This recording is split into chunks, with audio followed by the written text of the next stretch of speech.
This is today's talk where we meet people, create memories, and explore opportunities every Tuesday and Thursday of the week. Oh, grabe naman yung question number 1. Pang number 5 ata yan. Pang 5 dapat to, guys. Hey guys, it's Mika again. Welcome back to today's talk where we meet people, create memories, and explore opportunities every Tuesday and Thursday of the week. Recently, we talked about the beautiful state of Queensland, and today we are going to explore Sydney and Canberra. They say there's more than they're telling us, so come join me in today's episode featuring Canberra College of Management and Technology. Okay, so as mentioned earlier, guys, we have our guest from the Canberra College of Management and Technology, or CCMT, and now he's sitting here with me. Hi, Arnold. Afternoon. Hi, Mika. Good afternoon. So if you can introduce yourself, please, and your role at CCMT. Hi, everybody. By the way, I'm Arnold Arevalo, and I'm the Offshore representative of Canberra College of Management and Technology. So I am based here in the Philippines, and I am oversee the recruitment activities and also the marketing events for Filipino students. All right. So this is actually the first time that we are talking about Canberra. And Canberra is known as the capital of Australia. So before we proceed on knowing more about these locations, Canberra and Sydney, we would love to know more po muna about CCMT. Ano po ba yung ma-offer ng CCMT? When was the school founded? And all those things. Yeah. So CCMT was established year 2020, and we are offering vocation courses since then for domestic and international students. So we have 2 campuses in Australia. So first in Canberra, and last 2023 we decided to open a new campus in Sydney. So we have 16 courses that are available in our Sydney campus, and we only have 6 in Canberra. Okay. So I would love to know more po about Canberra naman as a study destination, because of course, when we talk about Australia, hindi usually Canberra yung maiisip ng mga international students na destination. They would often talk about Sydney, Melbourne, Brisbane. Ano ba yung makikita nila sa Canberra? Ano po ba yung difference ng Canberra over other cities in Australia? Well, actually Canberra, since yun nga yung capital city ng Australia, and many people are confused about, what's the capital city of Australia. Yes. Sometimes they thought na Sydney or Melbourne, but actually when we check or when we look at the map of Australia, Canberra is located at the middle of Melbourne and Sydney. It's actually 2 hours drive away from Sydney, and it's actually a seat of government buildings and complexes in Australia. Okay. So take note, guys, Canberra is really close naman sa Sydney. So if you would like to study in a very city vibe na location, you have Sydney as an option. But at the same time, if you would like a laid-back lifestyle, malapit sa mga forests, farmland, mga nature reserves, and heritage sites as well, then you have Canberra as a study destination, right? So in terms of the programs naman po na ina-offer ng CCMT, kasi you mentioned 16 courses sa Sydney pa lang, and then you have other courses then na ina-offer sa Canberra alone. So ano po ba yung mga study areas na yun? Let's start muna sa Canberra. Canberra, yes. So we have project management, leadership and management. We also have graduate diploma of management and learning, and also yung information technology. So kabilang na doon yung mga advanced diploma and also the diploma and certificate courses. So sa Sydney naman, andun yung nabilang kong mga IT, leadership and management, project management, graduate diploma. We also have early childhood education and care, certificate 3 and diploma, and also yung leisure and health, diploma and certificate 4, and also yung kitchen management and hospitality management. So yeah. Alright, so take note, guys, nang ina-offer nila is vocational education and training courses, mga VET programs. So those are the certificate, diploma, advanced diploma programs, and graduate diploma of management learning. So these programs are very affordable if you compare that with higher education ng mga courses. But of course, yung experience din ay different. But that's a good thing. If hindi natin afford ang higher education, we have the vocational education and training na option. And I would like to highlight, guys, na some of their programs, it leads you guys to a 485 visa. For example, early childhood education and care. Isa yan sa pinaka-in-demand, yung career outcome, right? Yes. And in addition to having that in-demand na career outcome, if you study in Canberra, you get the regional advantage. Yes, that's correct. Canberra is known as a regional area in Australia, which means lower cost of living. And also when it comes to your PR pathways later Yeah. on, mas mabilis lang compared when you study in city locations like Sydney Sydney or and Melbourne. other cities Yes. in Australia. Right? So, ano po yung environment sa CCMT in both locations? Like, when it comes to the Filipino community, marami po bang Filipinos enrolled in these locations? Yes. So actually, as of the moment, we have less than 500 students enrolled in CCMT, and actually, the second most number of students that we have are Filipinos since I started now working for them. And yeah, most especially in Sydney, mas maraming Filipino po doon na nag-aaral. And yun yung adjustment po for new international students, hindi na siya ganun kahirap because of course there is a sizable Filipino population. And aside from that, CCMT is very student-centered. In case that they have any issues or if they have any concerns, just kindly reach out to our friend desk and also me. Yes, and we are very supportive naman to them. So yun. I agree because the support ng mga staff in the school is very important when you are studying overseas, and that's a good thing because Arnold is based in the Philippines. So we've been working closely with him as well. So kapag may mga urgent concerns kayo or inquiries, tatawagan lang namin si Arnold. Kahit gabi yan, he would respond. So that's the good thing. That's the beauty of working with someone who is based in the Philippines na nag-represent ng school in Australia, right? So, in terms of the competitive advantages po of CCMT, kasi ang daming providers in Sydney lalo. Canberra, there are just few schools, right? So, what sets po CCMT apart from these education providers? Well, CCMT as of the moment is currently in level 2. We are only the few remaining colleges na nagstay pa rin sa level 2 as we know naman na most of the colleges are now in level 3. And yeah, aside from that, we are very affordable naman when it comes to tuition fee. We are very flexible when it comes to payment plans. And we are, when it comes to agent naman and student relationship, sobrang bilis namin mag-offer ng offer letter. And COE, once the payment has been transmitted to our account, we will definitely issue you the COE within a day. Yes. So, yun.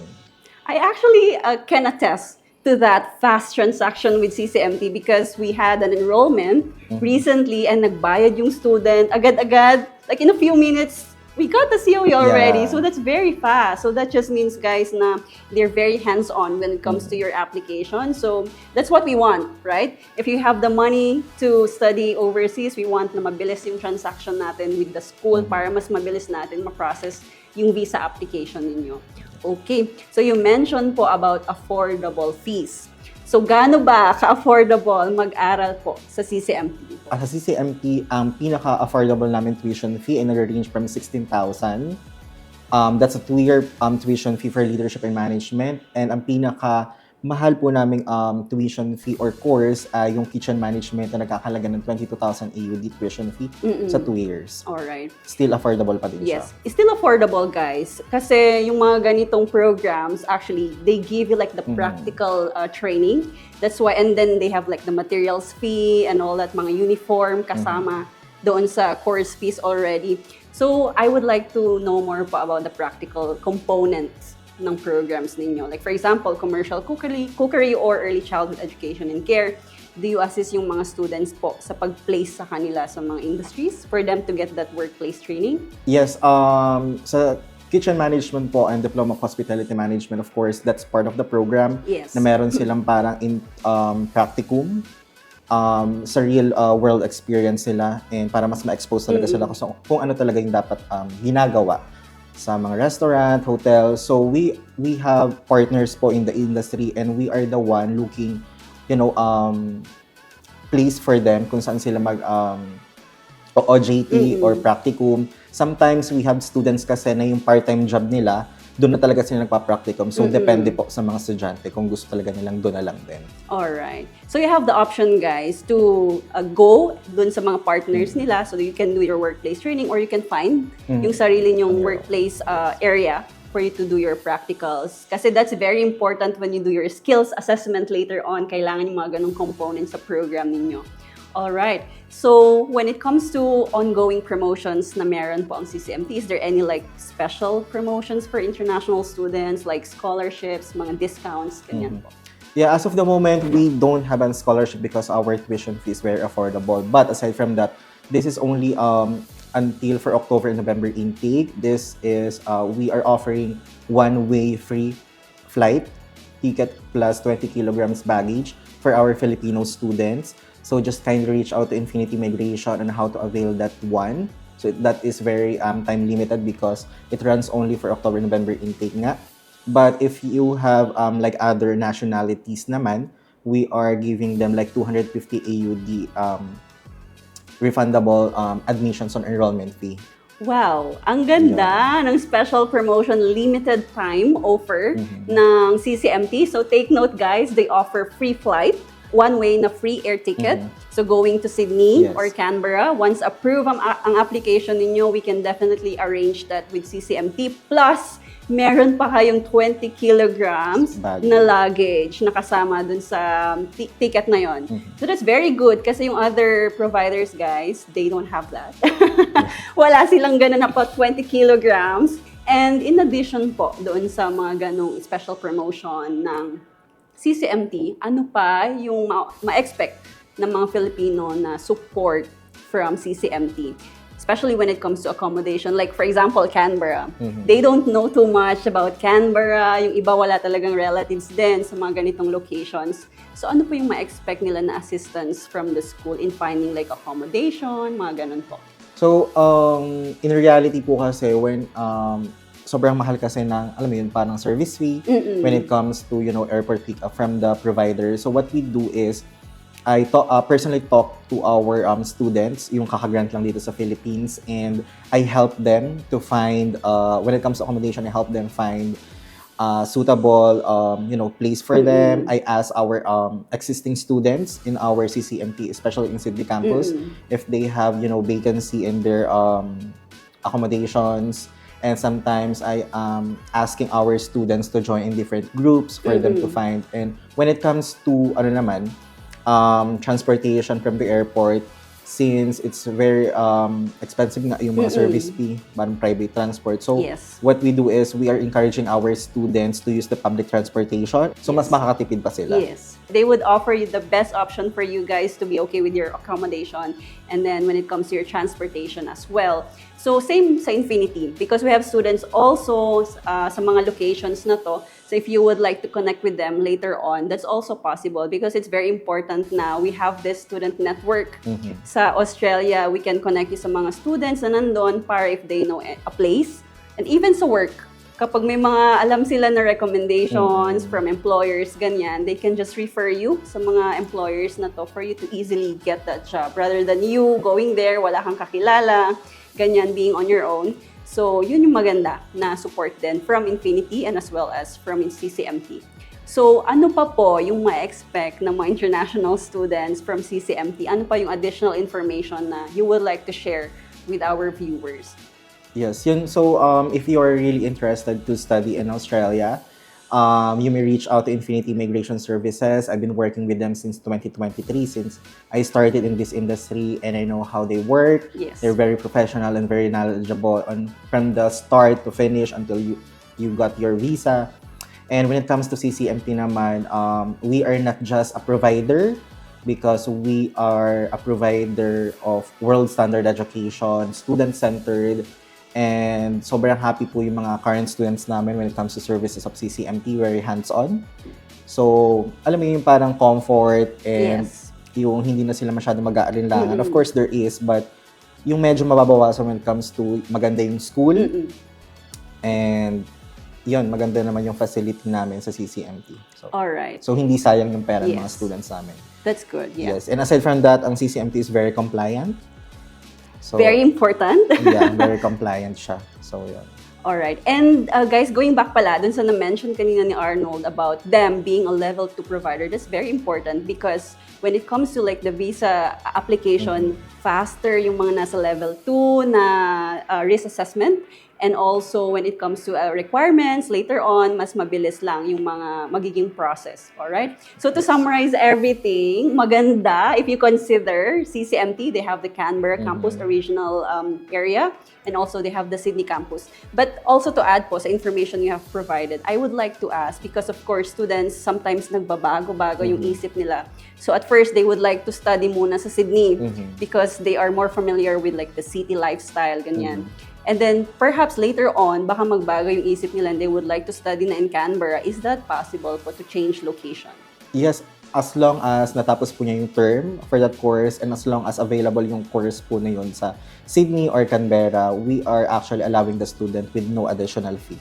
Alright, that's a good point, guys. So if you would like to study in Sydney first and transfer to Canberra later on, that's possible, and vice versa, without additional charge. Alright, so you have that flexibility. They have vocational programs leading you to 485 visa. They have regional areas, like Canberra. They have very dedicated support services team and also good facilities, and they offer affordable programs. 16,000, starting at 16,000 AUD for 2 years. For 2 years. Na package program. And hindi pa yon natatapos because they have the free flight. Free flight for which Filipino is students. Limited offer lang siya for October and November November 2025 intakes. Yeah, So any questions later on, Arnold is based in the Philippines. Again, we can connect you to him. And also at the same time, we have our expert counselors from our 9 branches across the Philippines who would be very hands-on with your application going to CCMP. All right, so just connect with us on Facebook or our website at www.infinitymigration.com. All right, so yeah, thanks so much for joining us in this podcast, Arnold. So many information about Canberra and Sydney. So, of course, hindi tayo matatapos sa session na to because meron tayong pinaka-inaabangan na segment sa podcast, which is the tea time. Okay, so eto na yung pinaka-hinihintay ng lahat, which is our tea time. So as you can see here, Arnold, we have our box of questions. So merong 5 dyan. 5 lang yan. So kayang-kaya mo yung easy questions. So if you would like to start now, please pick one and then I'll open it for you. Oh, grabe naman yung question number 1. Pang number 5 ata agad. Pang 5 dapat to, guys. Pero tatanungin na natin kasi siya yung nabunot niya. Bundok o sa piling niya? Totoo ba? Ano nga? Totoo ba? Okay, nasa question. Ayaw niya maniwala. Totoo nga? Oh! Parang ang haba. Ano nga? Oh. Totoo ba? Naiiyak siya! Iyak ako! Ang arte. Ang arte mo. Totoo ba?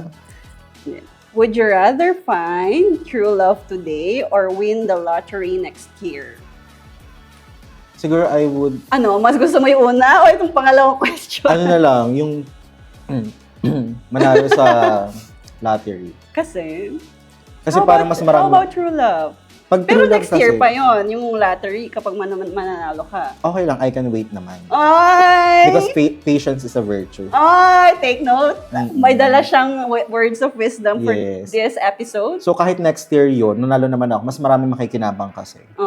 Pag true love kasi parang ako lang and ang love kasi nandyan lang daw. Ay! Wow. I love that! Naiyak na ako. I love that. So there's really a beauty, guys, in waiting. Patiently waiting. Because the reward is really good. Yes. And Tama ba sometimes yun? talaga parang nagkikrave tayo sa mga attention, sa love, especially kung matagal tayong single or we never had any into relationship, di ba? But parang mas ma-realize kasi natin pag dumating yung tamang panahon na, ay oo, tama yung paghahantay natin. Ganon. Ay, ang lalim Hello! mo! Naiyak na ako. Electric panties. Parang mas bagay si Arnold na love guru kesa maging school rep. No? Pero pwede namang 2-in-1. Love guru and school rep. So kung gusto nyo... Pag Saturday, Sunday, love guru. Tapos pag Monday to Friday, school rep. School rep. So take note, guys, kung gusto nyo magpa-counsel Monday to Friday ang schedule niya.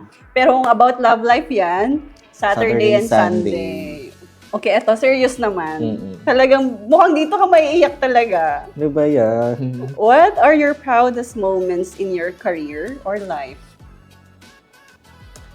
Proudest career? Sa career mo or sa personal life mo. Ano yung mga moments na yun? Sobrang dami. Okay. Career, life. So when it comes to career naman, hindi siya ganun ka-significant. But kung babalikan ko kasi yung parang career ko before, working in a restaurant industry, sobrang hirap niya. Yes! I was actually working in a restaurant before the pandemic. So I'm a cook. I was a cook in BGC before. Then of course pandemic. Then of course I find another job which is I found it in a BPO industry. Then I became school rep. And I think one of the maybe proudest thing that I made and I became today is that I got to meet a lot of people, grow my network, and at the same time, traveling with people naman with the same industry and get to know them better. So yung pinaka-proud ka? Oo. Na yun yung peak ng career mo to be in this international education industry, right? How about sa personal life mo? Sa personal life naman, since I have lots of friends, siguro ang dami niyong friends. Badminton friends, travel friends. Siguro yung pagdadala ng yung pagiging pagdadala ng convenience sa kanila. Because for me, hindi naman sa pagmamayang, siguro may sense of responsibility naman ako at the same time. So, minsan nga parang napapagpalit ko na yung personal life and oras ko sa kanila. So yun, parang I'm always available for them. And hindi naman ako nagsisisi doon. Ako ba? Ano ba yung proudest moment ko sa career? So actually, this one then, being part of the international education industry. And recently, I just celebrated my 6th year anniversary with Infinity. So that's one of the proud moments I have in the industry. Kasi hindi biro yung 6 years na sa industry ka because the market is really different din. Nagbabago siya. May mga times na maganda siya. May mga times na mapapaiyak ka na lang siguro. Because ang hirap niya din i-go through. But despite all of that, nandito pa rin tayo. Yes. Nandito ka pa rin, representing CCMT. Ang dami nang nawala in the industry. Pero andito pa rin si Arnold. Alright, third question. Third question. Parang kahit ano naman bunutin ko dito, mahirap lang. Mahirap ba? Talagang nanginiri pa ako pero lahat ako itatanong. Mahirap ba? Easy lang yan. Parang hirap. Hindi ako sanay sa mga life-changing questions. Parang easy-go-lucky lang ako. Easy-go-lucky. Okay, eto. Masasagot mo to because expert ka sa bagay na to.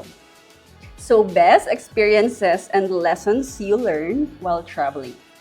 So, before we answer that, ilang countries na ba? Ilang cities in the Philippines, ilang countries na ang na-explore ng isang Arnold Arevalo? Sa Philippines, parang hindi ko naman siya mabilang. When it comes to the provinces. Kasi More than 10, guys. More than 20 hindi mabilang. usually kasi yung mga kino-complete nila yung parang provinces. Parang may Project 82 sila tinatawag. Project 82. So, hindi ko naman masyado siyang mabilang kasi ang target ko is hindi naman talaga ako mag-complete. Kasi parang I always go back naman paulit-ulit. So, kung maganda talaga yung place. Pero countries, parang siguro mga less than 10. So, ano yun? Ano ba yung tanong? Parang feeling ko ang kailangan nating pag-usapan na lang dito ay yung bawat city Yeah, yung gumawa ng itinerary saan ang next travel. Pero before niya kayo tulungan dyan, sasagutin niya muna yung question. Ano daw yung best experiences mo and lessons from traveling?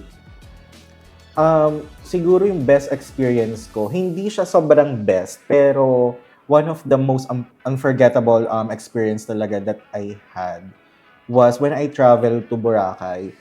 My gosh, I love That was actually the time na Kailan yung recent mo? Ng Boracay, last year? No, it was actually 2016 when I was still in college. Ayun yung first time mo nag-visit doon. Oo, sa Boracay. So that was the time na, yan yung parang binaha yung Boracay. And sobrang, syempre college, medyo, alam mo yung limited yung budget. Yes. So talagang sobrang unexpected siya kasi sobrang daming foreigners and talagang nag-extend talaga kami. So we have to purchase another night pa ng hotel and also supposedly kasi yung pabalik naming barko. But sa sobrang masama nga yung panahon, Nag-ano siya, parang, of course, wala kaming choice, but nag-plane ulit. Then, parang instead of Katikla, na-divert kami sa Kalibo. Then, sobrang delayed, like, parang 12 hours delayed siya. Tapos yun, yung parang, ang lesson ko, or best experience ko kasi doon, is parang, kahit gaano ka ka-prepared, or kahit ano ka, sobrang alam mo yun sa pag-travel, still, may mga unexpected things pa rin talaga tayong na-experience. So, yun. And that's actually the beauty of traveling because you get to experience so many things, the good and the bad. And then you learn from all those things. You learn from the people na nakakasama mo. And then, especially if you're like with people na hindi mo naman masyadong ka-close before and then suddenly makakasama mo sila sa travel, it gives you a different perspective sa mga bagay-bagay. So that's the beauty of traveling. And so anything else na lesson or best experiences when traveling? When it comes to international naman, when I go to international travel, like, minsan alone kasi ako. Really? Yes, kasi parang pag nagbubook kasi ako ng flight, talaga yung pinakamura. And sometimes yung mga friends mo na tulog pa. So, ay wait, hindi sila nag-reply. So, kailangan ko muna unahin yung sarili mo, kailangan ko mag-book. So, at the end, ako na rin talaga yung natutuloy. So, yun.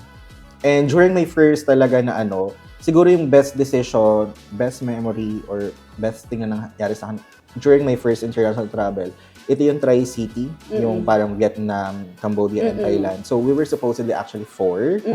But, yung tatlo, may mga personal reasons.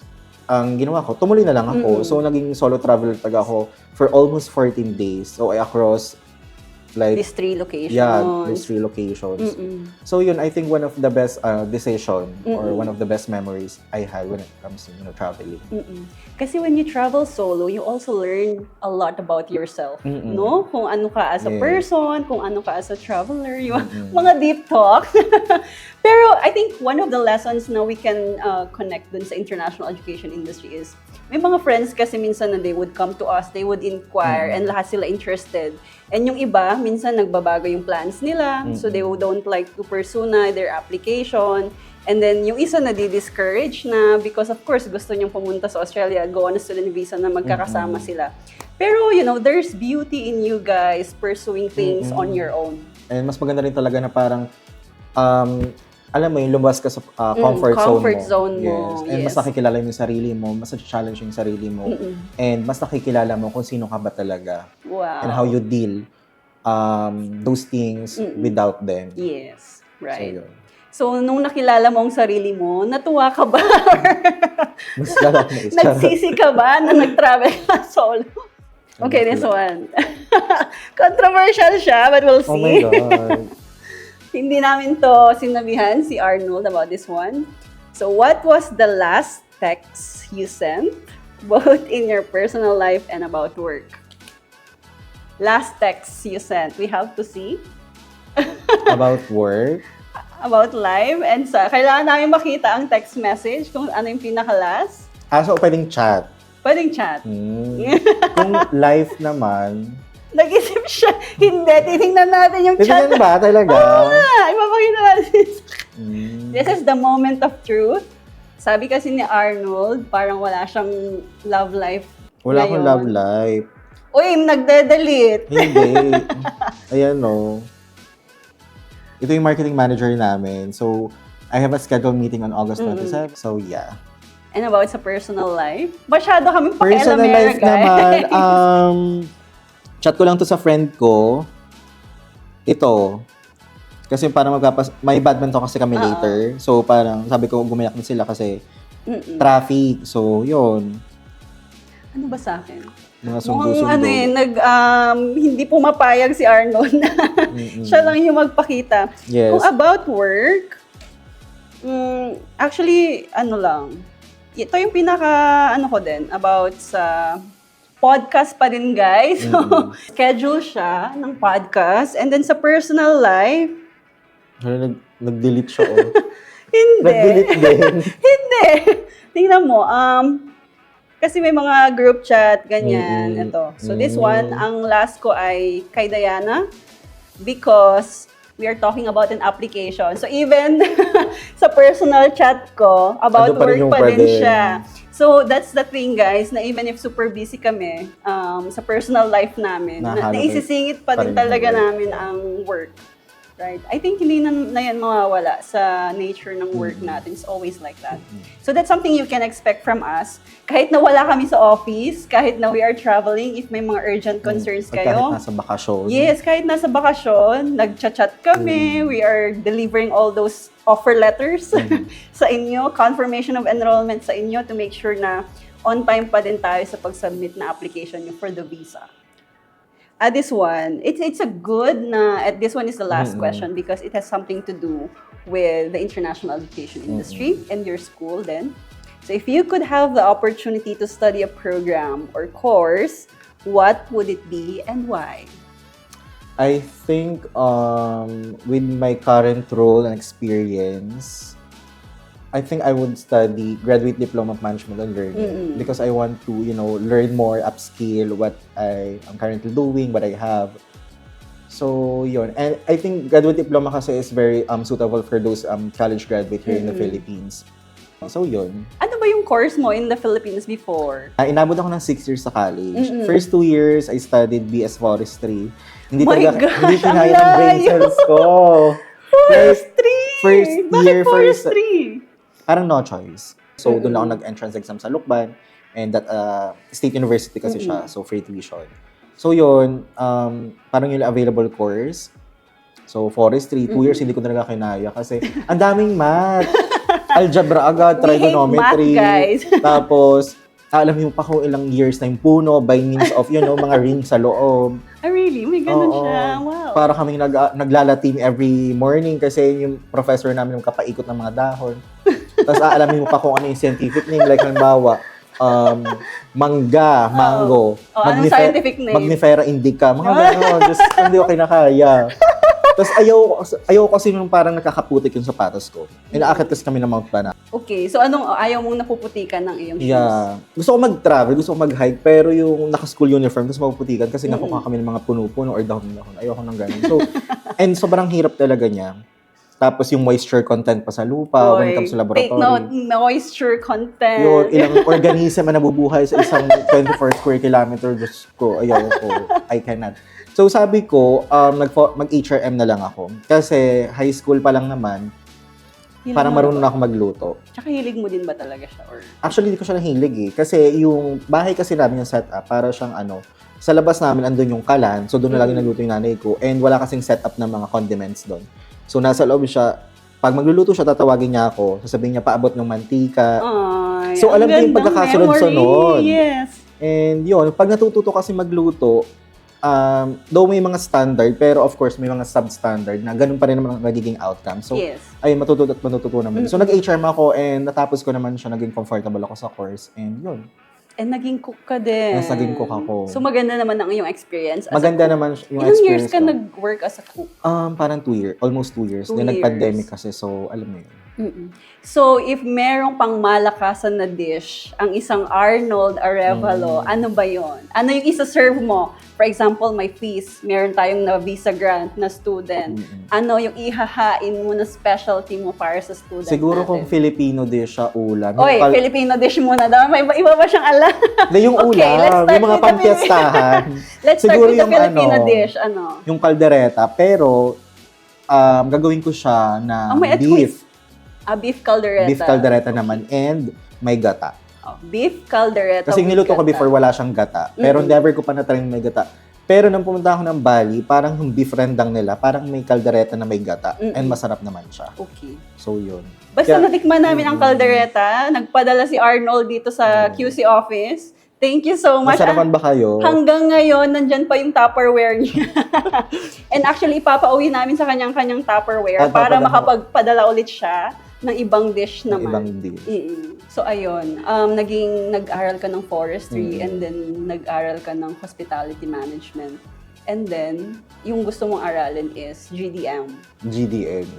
Kasi parang, masaya naman magluto, pero nag-work kasi ako sa restaurant, assigned ako sa grill and fry. Diyos ko, mga talsik ng mantigas ako dito, wala nang hindi na ako pumuti. Pero kung hindi talaga problema yung pera, Siguro mag-aeronautics ako, pilot. Pilot. Oo. Kasi parang, of course, pupunta ako sa airport, parang nakikita ko yung mga flight attendant. Yes. Parang nakakatuwa sila na parang nag-drive ka ng plane. Anong work mo? Pilot. Diba? Eh, hindi mo ako pwedeng mag-flight attendant. Diyos ko. Bakit? Why not? Oo, kailangan sobrang freshener and sobrang diba? Masyado ka naman sa iyong sarili. Why na, di ba? Kasi mag-a-apply ako bukas. Guys, pag wala na si Arnold sa industry, makikita na natin siya. Sa PAL or Cebu pa. Oo. Charot. And kapag binook natin yung free flight nyo, malay nyo, siya diba? na ang flight attendant. Ihahatid niya kayo sa Sydney, ihahatid niya kayo sa Canberra. For the reference ng mga nanonood na i-inspire sa iyong story, single ba si Arnold or looking ready to mingle? Single po. Ano sinabi? Ang bilis sumagot na! Are you looking for a love of your life at this stage? Parang hindi na. Parang ako kasi parang lately, yung mga crush lang talaga Crush. Yung mga kabatch ko nung high school. Crush reveal! May mga marami akong crush. Kabadminton. Later, makikita ka. So guys, to end the podcast today, Arnold, ano yung masasabi mo sa mga international students natin, especially those na gustong mag-aral sa Canberra and Sydney? Ayan. So, for those international student or aspiring international student that wants to go to study in Australia as their preferred study destination, you may reach out to Infinity Migration Services and know more about the opportunities that we can offer at Canberra College of Management and Technology. You can browse many courses from management, kitchen management, early childhood education and care, and also we have literature and health. And also, one of the most in-demand job here in the Philippines and also abroad is the information technology. So, yon. CCMT is a very student-focused provider in Australia. We are very compliant. We are level 2. And we are not just providing an education, but world standard education. So, yon. And thank you so much for, inviting CCMT and me and giving time to, introduce CCMT at our audience. Yes. It's our pleasure to work closely with you and your team at CCMT. And again, guys, if you would like to explore your study options at CCMT, please feel free to book a consultation with Infinity through our Facebook page and our website. And we have 9 branches in the Philippines, expert counselors to guide you. And simulan na natin ang iyong application. Habulin natin ang pa-free flight ng CCMT para you're on your way na to your journey to success to Sydney and Canberra. Again, thank you so much for joining us, Arnold. And until next time, guys. Bye, everyone! Thank you. Bye-bye.